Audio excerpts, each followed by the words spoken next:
रीवा में कोदो खाने से लगातार लोगों के बीमार होने के मामले सामने आ रहे हैं, जहां अब तक 2 लोगों की मौत भी हो चुकी है। हालांकि कोदो स्वास्थ्य के लिए लाभदायक है, मिलेटस माना जाता है, लेकिन डॉक्टर्स के मुताबिक उसका उपयोग कैसा किया जाना चाहिए, इसको लेकर लोगों में जानकारी का अभाव है, जिस वजह से इस तरह की स्थितियां बन रही हैं। संजय गांधी अस्पताल में CMO यत्नेश त्रिपाठी ने बताया, वृद्ध पति पत्नी जिन्होंने कोदो खाया था, उन्हें बीमार होने पर 19 दिसंबर को अस्पताल में भर्ती करवाया गया, जहां इलाज के दौरान पत्नी की मौत 20 दिसंबर को हो गई, जबकि पति की मौत 22 दिसंबर को हुई। मृतक मानवती और कन्हाई सिमरिया थाना क्षेत्र के रहने वाले थे।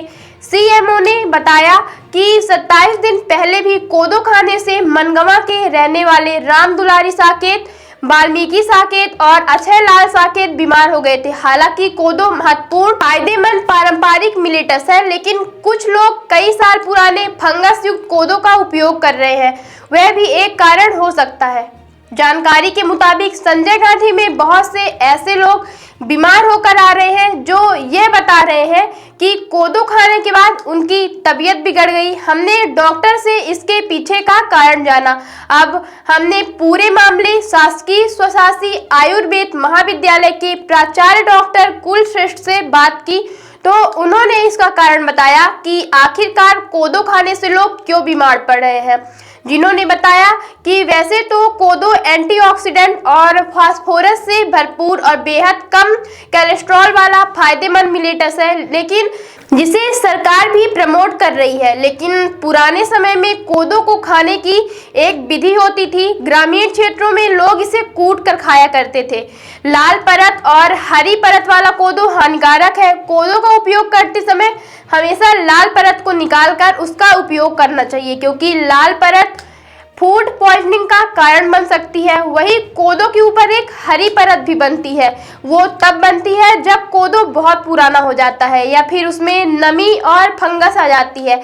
ऐसे कोदो का प्रयोग करने से भी व्यक्ति बीमार हो जाता है। अगर कोदो बहुत अधिक पुराना हो गया तो उसका उपयोग नहीं करना चाहिए। मुझे लगता है कि यह सब महत्वपूर्ण कारण है जिसकी वजह से कोदो खाने से लोग बीमार पड़ रहे हैं। अगर इन बातों का ध्यान रखा जाए तो वो फूड पॉइजनिंग और बीमार होने से बच सकते हैं।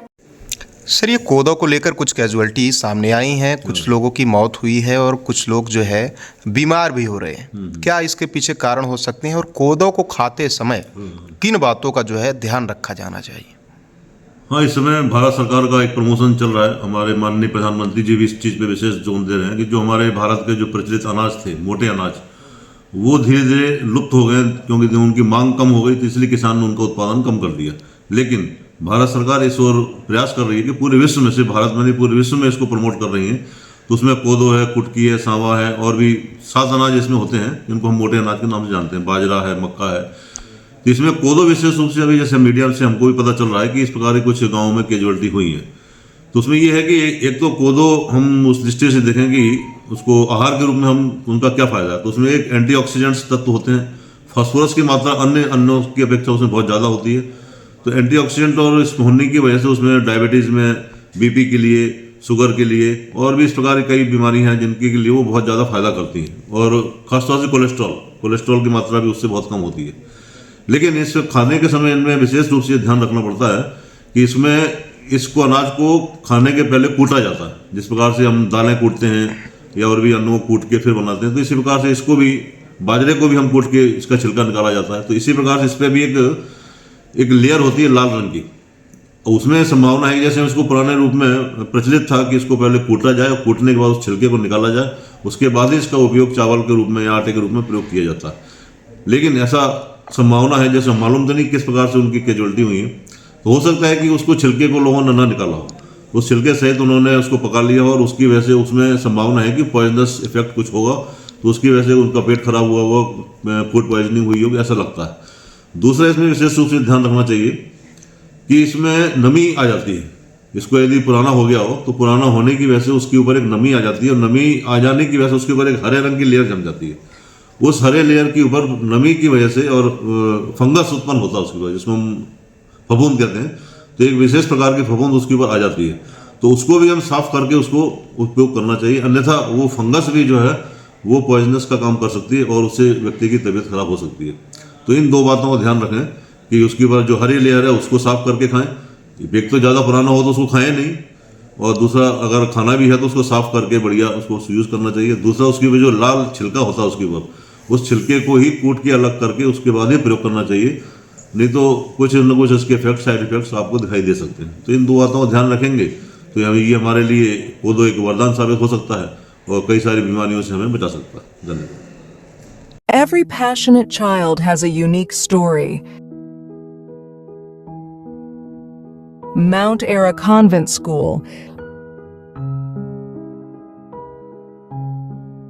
Mount Era Convent School believes that a better future lies where children can love themselves.